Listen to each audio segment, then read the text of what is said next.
तो जैसा कि आप सबको पता ही है कि लड़कियों को 12-13 साल की उम्र से ही पीरियड्स आने लगते हैं, जो कि देखा जाए तो ज़रूरी भी है और ये होना भी चाहिए, क्योंकि अगर ये नहीं हुआ तो हमारा जो अस्तित्व है वो ख़त्म ही हो जाएगा। और लेकिन दिक्कत सबसे बड़ी ये है कि हमारे देश में इसको बहुत ही गलत नज़रों से देखा जाता है। इसको लोग बहुत ही घटिया या फिर घिन की नज़रों से देखते हैं, लेकिन उनको समझना चाहिए कि ये ज़रूरी है। अगर ये नहीं हुआ तो हम ख़त्म हो जाएंगे, हमारा अस्तित्व ख़त्म हो जाएगा, मनुष्य बचेगा ही नहीं। और हम ये बात भी काफ़ी अच्छे से जानते हैं कि पीरियड्स जो आते हैं लड़कियों को, वो उनकी ज़िंदगी का एक महत्वपूर्ण पड़ाव होता है। जो फर्स्ट पीरियड होता है किसी भी लड़की के लिए, या तो बहुत अच्छा एक्सपीरियंस हो सकता है या फिर बहुत बुरा एक्सपीरियंस हो सकता है। तो उसका किस तरीके से हमें ख़्याल रखना है जिसको पता नहीं है, या फिर किस तरीके से उसको सही गाइडेंस देना है, उसको देने के बजाय लोग इसको बहुत ही गलत नज़रिए से देखते हैं या फिर छुपाते हैं। या फिर जो लड़कियों को सही गाइडेंस दिया ही नहीं जाता, उन्हें बताया ही नहीं जाता है कि ये क्या है, क्यों है, किस वजह से हो रहा है, और उसी वजह से काफ़ी सारी लड़कियां डर भी जाती हैं। और भारत के कई राज्यों में पीरियड्स को जो है वो एक तरीके से अछूत माना जाता है। और जिस लड़की को पीरियड हो रहा हो तो एक तरीके से उसको बहुत सारी ऐसी जगहें होती हैं जहाँ पर उसको घुसना तक अलाउड नहीं होता है। बहुत सारे ऐसे राज्य हैं हमारे देश के जो काफ़ी ज़्यादा समझदार हैं, और वो पीरियड्स को अछूत की नज़र से या फिर घिन की नज़र से नहीं देखते हैं, बल्कि उसको अच्छी नज़र से देखते हैं। यहाँ तक कि उसको एक त्यौहार की तरह सेलिब्रेट भी करते हैं। मैंने खुद अपनी आंखों से देखा हुआ है कि हमारे देश में मतलब ऐसी भी चीज़ें हो रही हैं कि जैसा कि मैंने आपको बताया कि पीरियड्स को बहुत ही गलत और बहुत गंदी नज़रों से देखा जाता है। और अगर किसी लड़की को पीरियड्स हो रहे हैं अभी, जो कि हर महीने में एक बार आता ही है, तो अगर किसी लड़की को पीरियड्स है और उसी दौरान अगर किसी लड़की के घर में कोई फंक्शन है या फिर कोई पूजा पाठ का कार्यक्रम है, तो या तो उसको उस कार्यक्रम में शामिल होने के लिए अलाउ किया ही नहीं जाता है, या फिर उसको मेडिकल से कुछ मेडिसिन लाकर दे दी जाती हैं जो कि पीरियड्स को एक्सटेंड करने का काम करती हैं। जो कि देखा जाए तो अब उनके लिए मजबूरी है, क्योंकि अगर वो उसको नहीं लेते हैं वो टैबलेट्स को,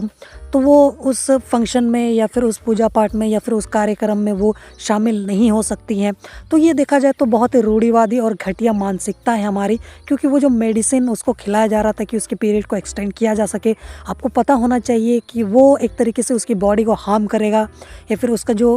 ये पीरियड्स का सर्कल चल रहा है उसको वो डिस्टर्ब कर सकता है, उसकी बॉडी को नुकसान हो सकता है। और लॉन्ग टर्म में ये चीज़ जो है वो उसके लिए बहुत बड़ी समस्या भी बन सकती है और बनती भी है, क्योंकि लगातार बिना किसी वजह के मेडिसिन्स को यूज़ करना सेहत के लिए ठीक चीज़ नहीं है। लेकिन लोग करते हैं,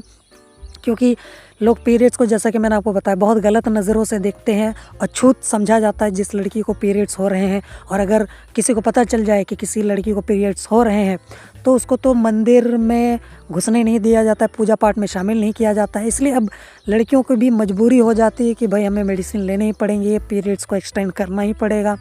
ताकि हम इस फंक्शन में या फिर ये जो उनकी रूढ़िवादी सोच है उससे लड़ना या फिर उन चीज़ों से बसबाजी करना तो हर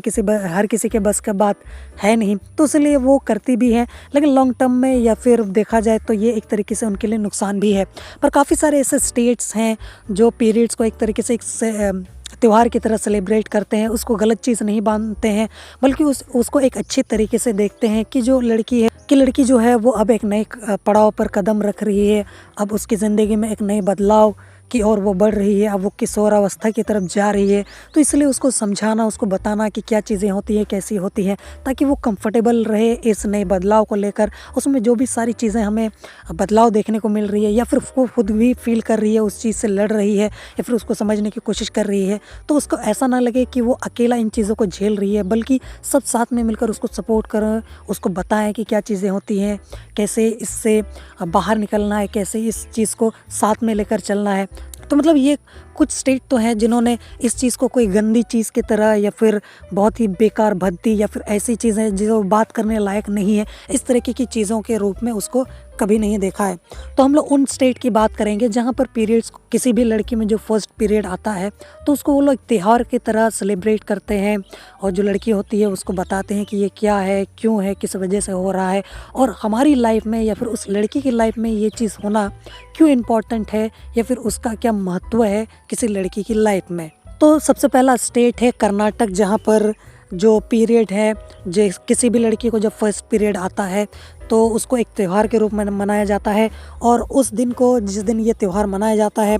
तो उसको ऋतु शुद्धि संस्कार के नाम से कहा जाता है। इसके अलावा अगर मैं सेकंड स्टेट की बात करूं तो वो है असम। असम में जब किसी लड़की को पहली बार पीरियड होते हैं तो तोलोनिया बिया नाम का त्यौहार मनाया जाता है उस लड़की के लिए या फिर उस लड़की के साथ में। इसके अलावा जो थर्ड स्टेट है वो है तमिलनाडु, जहाँ पर किसी लड़की के फर्स्ट पीरियड पर मंजल निरातु विजा नामक त्यौहार मनाया जाता है। मतलब त्यौहार तो सब वही सेलिब्रेट करते हैं, बस नाम अलग अलग हो जाते हैं। उड़ीसा में भी फर्स्ट पीरियड का त्यौहार मनाया जाता है। जब किसी लड़की को फर्स्ट पीरियड आते हैं तो उसके लिए 3 दिन तक का मतलब त्यौहार मनाया जाता है। इसके अलावा जो फोर्थ स्टेट है वो है आंध्र प्रदेश। जब आंध्र प्रदेश में किसी लड़की को पीरियड्स आते हैं तो उस दिन को त्यौहार के रूप में पेड मनीषी पडंगा के रूप में मनाया जाता है।